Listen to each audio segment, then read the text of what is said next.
What makes writing a healing tool? Well, I see it on two levels if you break it down.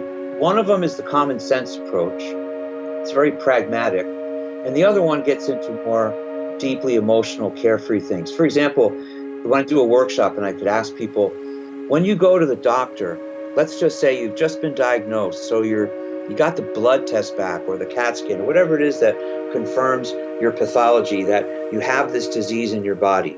And now you're going to the doctor to figure out a game plan for how you're going to handle it. You're going to have relatively short amount of time because your oncologist has a limited amount of time to see you. So just write down 10 questions you need to ask your doctor, and then read those questions out loud to your husband or your wife or your mother or your sister, whoever's going to accompany you to the doctor, and say, does this sound like me?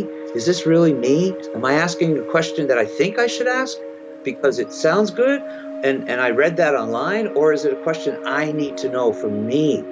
So check that stuff, go into the doctor and be prepared and bring a tape recorder. Then you can write down, you listen back and write down the things that are important to you. That's where writing is just a pragmatic tool.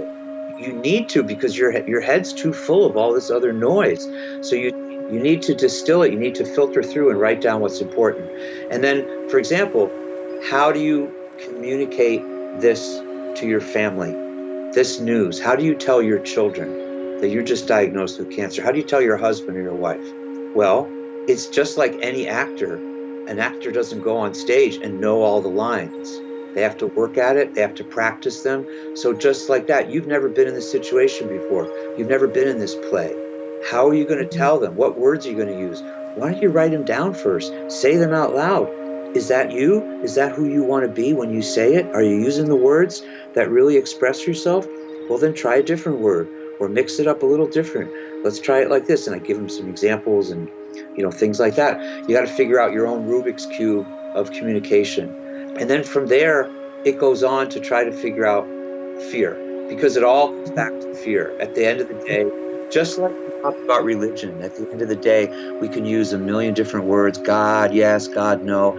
You hit it, and you just talked about love. So the elephant in the room is fear. I take it straight on. Within the first 20 minutes of a workshop, we're right in it. We're going deep in it, because what am I going to do at the end of a whole workshop that you're dancing around to go, oh, by the way, good luck with your fear, thank you, and goodbye.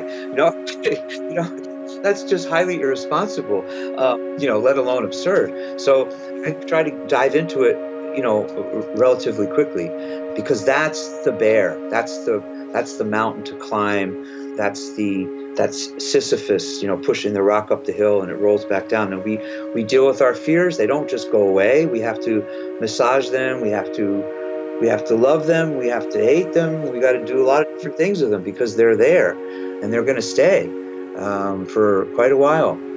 Even survivors who have had a clean bill of health, years later, there's still that latent fear that it's going to come back. We can write our way through some of that. And sometimes it's just, in a way, not being afraid to say what you feel. What are you hiding it for? You might not be here next week or next month or next year. That's reality. So just get it out. If you love somebody, tell them you love them now. And if you're afraid, say you're afraid now. What are you trying to be? What are you trying to be a hero for? That really varies so much from person to person, and what the environment is and what kind of support system they have. So I need to be careful to find the balance in there. It might sound a bit extreme if somebody would hear this now, but it's not like I'm literally grabbing people by the shirt collar and shaking them, although some people that would be a good technique. That's really what they need. You have to come to that carefully and lovingly, but at the same time, you get in there or you're not doing anything. You can't dance around the truth. These things are physically held for the most part. You're in a cancer center. Like, just take in the environment where you are. It's like, why are we all here? We're all physically here in a cancer center. So you can't pretend that you don't have cancer, or the person you love more than anyone else in the world has cancer.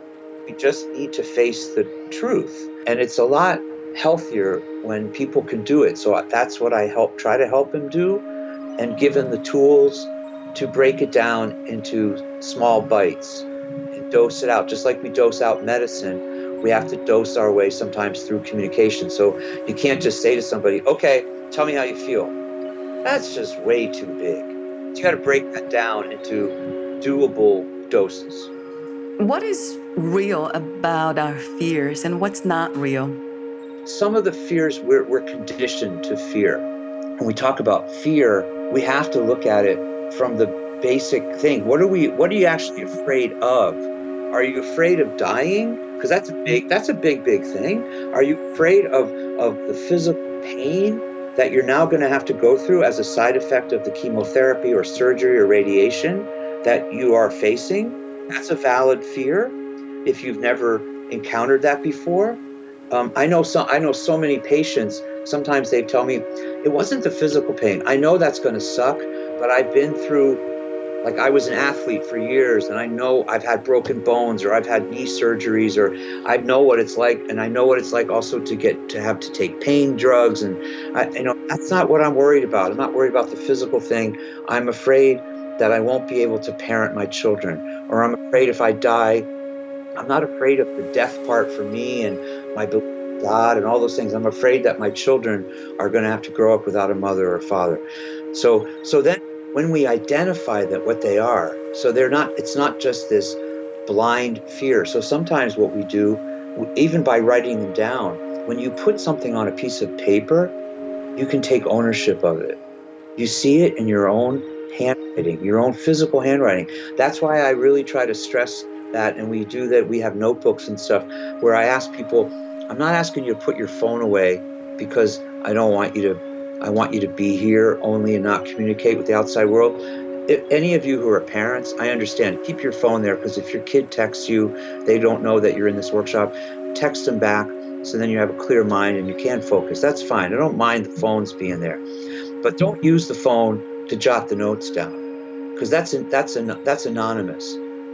Whether what font you use, it's not and it won't own it. It just looks like, oh, I like that font. Oh, I like that font. But it's not you. Somebody else made that font. So write in your own handwriting and write it slow enough that you can read your own writing. Yeah, yeah. Own it. It's you. It's the way you physically express yourself ever since you're a child, and where your handwriting has evolved to. I think that has a lot of value.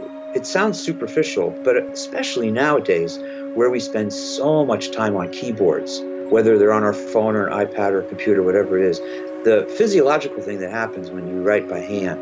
For example, just an exercise to write down 5 things you're afraid of. Just one word. Just write them down as one word each. When you see them on paper, they suddenly become tangible or heading that way. And then if they can become somewhat tangible, then they can also become somewhat manageable.